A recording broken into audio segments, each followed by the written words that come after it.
जय हिंद प्यारे साथियों, स्वागत है आप सभी का एक बार फिर से खोटा किंग ऑफिशियल पे। आइए हम लोग आज बात करेंगे खोटा गद्य पद्य संग्रह की। पहला तो लेक्चर जो होगा वो परिचय से संबंधित होगा, उसके बाद में आगे से जो भी आपको मिलता रहेगा वो कहानी एक एक करके जिस तरह से आपके सिलेबस में दे रखे हैं वो आपके सिलेबस के अकॉर्डिंग यहाँ पे आपको सारे टॉपिक्स मिलते रहेंगे। चलिए हम लोग शुरुआत करते हैं। आज हम लोग पढ़ने वाले हैं वो हम लोग पढ़ेंगे खोटा गद्य पद्य संग्रह में हम कुछ महत्वपूर्ण टॉपिक्स को कवर करेंगे कि क्या क्या टॉपिक यहाँ पे पढ़ना है, क्या कौन इसके लेखक हैं, कब इसका प्रकाशन हुआ है, कौन इसके प्रकाशक है, वो सारी चीज़ें हम यहाँ पे डिटेल में डिस्कस करने वाले हैं।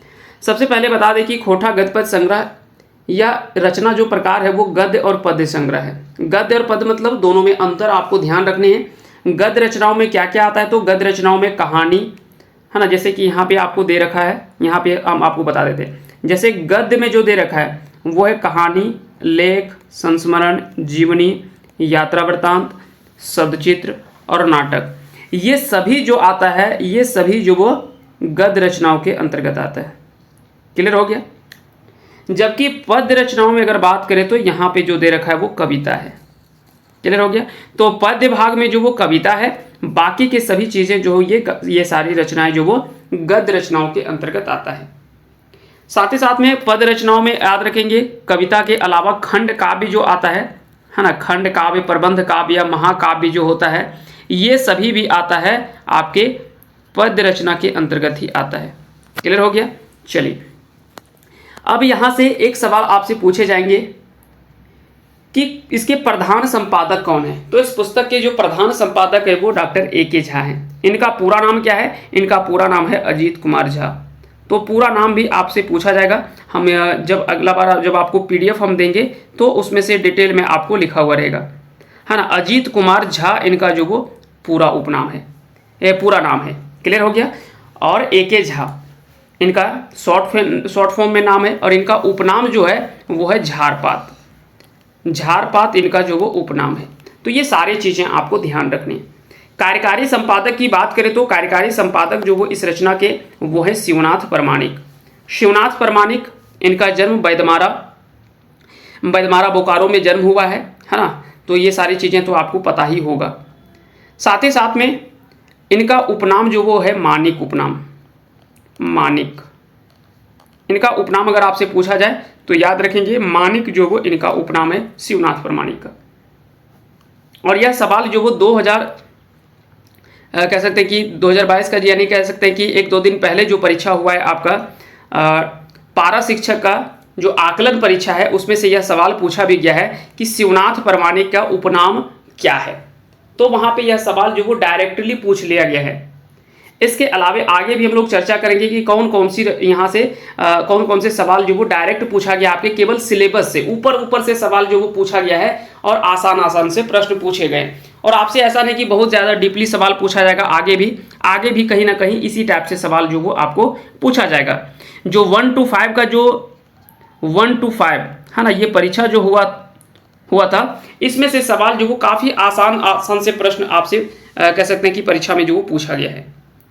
ऐसे प्रश्न को आप इजीली कवर कर सकते हैं। अगर आपने एक बार अच्छे से देख लिया तो आप आसानी से ये सारे प्रश्न को आप हल कर लेंगे, है ना। चलिए आगे बढ़ते हैं। तो हम लोग आगे डिस्कस करेंगे। सबसे पहले तो आपको ये पता चल गया कि सहायक अध्यापक का जो आकलन परीक्षा हुआ था 1 to 5 में, यहाँ पे कुछ सवाल जो पूछे गए थे वो सवालों को भी हम लोग डिस्कस करते हुए चलेंगे। बाकी का आगे जो सवाल आपको मिलता रहेगा वो सारे सवाल आप नोट करते जाएंगे, क्योंकि यहाँ से ही आपको सवाल आगे परीक्षा में पूछे जाएंगे। सवाल हो सकता है कि आपसे पूछ लिया जाए कि खोटा गद्य पद्य संग्रह के पहला प्रकाशन कौन बच्चर भेल है। तो 1989 में इसका पहला प्रकाशन हुआ है। इसका दूसरा प्रकाशन 2020 में हुआ है। इसका प्रकाशक का नाम है खोटा साहित्य संस्कृति परिषद बोकारो, और यह भी सवाल आपसे परीक्षा में पूछा जाएगा। अब आइए इसमें से छपे हुए कुछ रचनाओं को हम लोग देखते हैं जहां से सवाल पूछा गया है।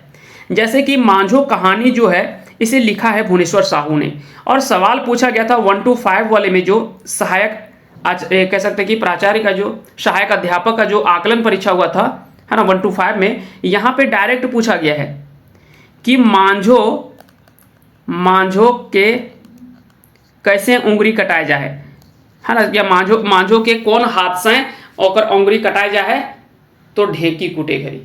यह सवाल डायरेक्टली पूछा गया है। तो ऐसे में कह सकते हैं कि बहुत ज़्यादा डीपली सवाल नहीं पूछा जाता है, एकदम ईजिली आप सारे सवालों को हल कर लेंगे अगर थोड़ा सा भी आप ध्यान से पढ़ेंगे तो यहाँ पे पूछा गया कि मांझो संग दुर्घटना कहाँ भेल है, तो वो ढेंकी कुटते समय इसका जो वो 5 उंगली हाथ का कट जाता है और ढेंकी उसकी भाभी जो वो कूट रही होती है। और मांझो और साथ ही साथ में जो इसका नायक पात्र है उसका नाम विनोद रहता है ना। तो विनोद के साथ में ही शादी तय होता है, लेकिन शादी के कुछ दिन पहले ही मांझो के 5 उंगली कट जाते हैं। हालांकि बाद में विनोद जो वो मांझो से विवाह कर लेता है और समाज में एक अच्छा संदेश भी देता है। फिर अगला जो कहानी इसमें से पढ़ने के लिए दे रखा है वो है धर्म कर्म, जिसको दिनेश दिनमणि के द्वारा लिखा गया है। अगला कहानी है सोंध माटी टांग, जिसे बीएन ओहदार जी के द्वारा लिखा गया है। और ये सभी आपको याद रखने हैं, उत्पाद सिपाही के परीक्षा में एकदम हूबहू ऊपर से ही सवाल डायरेक्टली पूछ लिया गया है कि सोंध माटी टांग ककर लिखल कहानी है के या कैसन रचना लागे। तो ये सभी रचनाएं जो 4 हम आपको बता रहे हैं, ये सब चारों जो वो गद्य रचना है और ये सभी कहानी है, चारों के चारों। मांझो, धर्म कर्म, सोंध माटी टान और चासा, ये चारों कहानी जो दे रखा है वो क्या है, कहानी है। और चारों के लेखक भी आपको यहाँ पे दिख रहा है। ये सारी चीजें आपको ध्यान रखनी, यहां से सवाल आपको पूछा जाएगा ऊपर से ही। केवल सिलेबस अगर आपने अच्छे से याद कर लिया है तो सिलेबस से आपको कम से कम 5 से 7 सवाल या 10 सवाल तो आपको केवल सिलेबस से पूछ लेगा। 5, 7 या 10 सवाल आपको केवल सिलेबस से पूछ लेता है। और ये प्रीवियस ईयर के क्वेश्चन पेपर को आप उठा करके देख लीजिए, वहां से आपको आइडिया आ जाएगा। इसके बाद में इसमें 3 लेख भी छपा हुआ है। कौन कौन से 3 लेख छपे हुए हैं? तो पहला तो है परपन सर्टिफिकेट, जिसको अमर कुमार ने लिखा है। उड़ीस महात्म महेश गोलवार। खोटा को स्वतंत्र समृद्ध भाषा शिवनाथ परमाणिक के द्वारा लिखा गया है। बरवाडा ककेबोर ए शांति भारत के द्वारा लिखा गया है। और एक सवाल पूछा गया है 6 to 8 वाले आकलन जो परीक्षा हुआ है वहां पे पूछा गया है ये कि बोरवा अड्डा कखेबोर केकर बदे लिखल गया है, यानी किसके बारे में लिखा गया है ना। बोरवा अड्डा कखेबोर जो लिखा गया है वो किसके बारे में लिखा गया है, तो यह सवाल जो वो पूछा गया है वहां पे। तो किसके बारे में, तो पानुरी जी से संबंधित यहाँ पे इसमें लिखा गया है। ये एक संस्मरण है। और एक संस्मरण है उड़ गलक फुलवा रह गलक बास, जो कि गोविंद महतो जंगली के द्वारा लिखा गया है। यात्रा वृत्तांत की बात करें तो एक यात्रा वृत्तांत इसमें से छपा हुआ है जिसका नाम है दार्जिलिंग और गंगटोक की यात्रा, जो कि खोटा की पहली यात्रा वृत्तांत भी मानी जाती है। और ये दोनों जो वो खोटा का कह सकते हैं कि पहला और दूसरा, ये दोनों जो वो संस्मरण है। खोटा का पहला संस्मरण माना जाता है बोरवा अड्डा कखेबोर, और उड़ गलक फुलवा रह गलक बास उसके बाद का। और दार्जिलिंग और गंगटोक यात्रा यह जो वो खोटा का पहला यात्रा वृत्तांत माना जाता है। फिर एक शब्द चित्र छपा हुआ है, ये तो दार्जिलिंग और गंगटोक की यात्रा इसको चतुर्भुज साहू के द्वारा लिखा गया है ना। तो ये सारे लेखक के नाम भी आपको याद रखने हैं।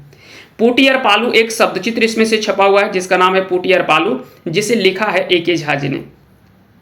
उसके बाद में एक यहाँ पे जीवनी, आपको 2 जीवनी दे रखा है पढ़ने के लिए। एक तो जीवनी जो है वो है बड़का बुजुर्ग बिरसा यानी बिरसा मुंडा जी से संबंधित, जिसको A.K. झा ने लिखा है। और एक जीवनी है शेख भिखारी, जिसको पारसनाथ महतो ने लिखा है। जबकि एक एकांकी नाटक भी इसमें से छपा हुआ है जिसका नाम है डाह।